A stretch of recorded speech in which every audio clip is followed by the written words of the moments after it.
নমস্কাৰ। এই মুহূৰ্তত লৈ আহিছোঁ আপোনালোকৰ বাবে আজি সন্ধিয়াৰ কেইবাটাও গুৰুত্বপূৰ্ণ খবৰ। আজি সন্ধিয়াৰ প্ৰথমটো গুৰুত্বপূৰ্ণ খবৰ হৈছে জোনমণি ৰাভাৰ মৃতদেহৰ মৰণোত্তৰ পৰীক্ষা কৰা 2 চিকিৎসকক তলব কৰিলে CIDয়ে। জোনমণি ৰাভাৰ মৰণোত্তৰ পৰীক্ষাত ফাদিল হ'ল বহু বিস্ফোৰক তথ্য।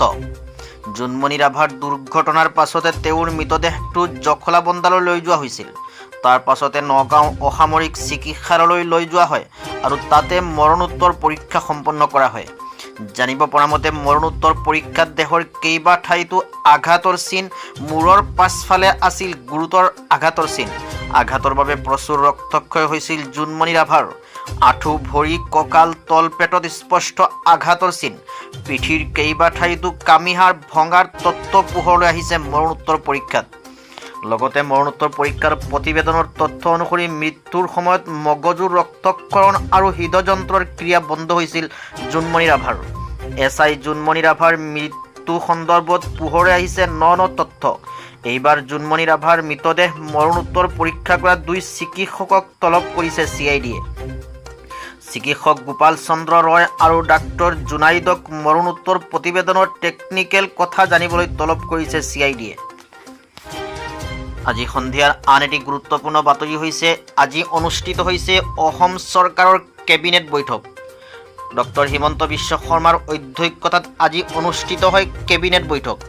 কেবিনেট বৈঠকৰ সিদ্ধান্তৰ বিষয়ে শিক্ষামন্ত্ৰী ডক্টৰ ৰণোজ পেগু আৰু মন্ত্ৰী পীযুষ হাজৰিকাই সংবাদমেল সম্বোধন কৰে। কেবিনেটত লোৱা সিদ্ধান্ত অনুসৰি এতিয়াৰ পৰা প্ৰাক-প্ৰাথমিক আৰু প্ৰাথমিক শিক্ষা মাতৃভাষাত দিয়া হ'ব। সন্থালীসকলে সন্থালী ভাষাত শিক্ষা লাভ কৰিব পাৰিব। অলচিকি লিপিত সন্থালী ভাষাত শিক্ষা ল'ব পাৰিব।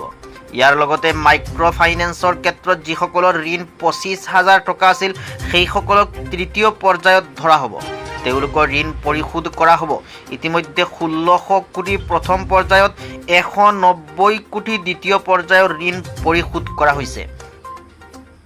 তিনিচুকীয়াত 5ম উপায়ুক্ত সন্মিলনত লোৱা সিদ্ধান্তকেইটা আজি কেবিনেটত অনুমোদন জনোৱা হয়। ডিভিজনেল কমিছনাৰ আৰু নাথাকিব। DAGৰ প্ৰধান সচিবে এতিয়াৰে পৰা চলাব। ডেপুটি কমিছনাৰৰ সলনি ডিষ্ট্ৰিক্ট কমিছনাৰ হিচাপে আজিৰে পৰা জনা যাব। সকলোৱে নিজৰ জিলাৰ সকলো বিষয়াক বদলি কৰিব পাৰিব। গেজেটেড অফিচাৰসকলক ডিষ্ট্ৰিক্ট কমিছনাৰে অভিভাৱক মন্ত্ৰীৰ সৈতে আলোচনা কৰি জিলাৰ ভিতৰতে বদলি কৰিব পাৰিব। বেংকৰ লগত থকা বুজাবুজি চুক্তিৰ ম্যাদ বৃদ্ধি কৰাৰ লগতে মাইক্ৰ ফাইনেন্সৰ ক্ষেত্ৰত 25,000 টকালৈ লোৱা লোন মাৰিব চৰকাৰে। গুৱাহাটীৰ ট্ৰেফিক পদ্ধতি ঠিক কৰাৰ লগতে ৰিজাৰ্ভ বেংকৰ পৰা নুনমাটিলৈ 5.50 কিলোমিটাৰ দূৰত্বৰ ফ্লাইঅভাৰ নিৰ্মাণ কৰা হ'ব। কেবিনেটে ইয়াত অনুমোদন দিছে আজি। নিৰ্মাণ খৰচ হ'ব 852.68 কোটি টকা। এই উৰণীয়া সেতুখন দেশৰ ভিতৰতে দ্বিতীয় দীৰ্ঘতম হ'ব। আজি সন্ধিয়াৰ পৰৱৰ্তী আন এটি বাতৰি হৈছে ধূলিৰ ধুমুহা আৰু ধাৰাসাৰ বৰষুণৰ সম্ভাৱনা। আগজাননী বতৰ বিজ্ঞান কেন্দ্ৰৰ। ৰাজ্যত অব্যাহত আছে পাতলীয়া বৰষুণৰ। বিগত কিছুদিন ধৰি অসমত প্ৰায় 2 এজাক মজলীয়া বৰষুণ হৈ আছে। এনে সময়তে দেশৰ একাংশ ৰাজ্যলৈ বতৰ বিজ্ঞান কেন্দ্ৰৰ আগজাননী।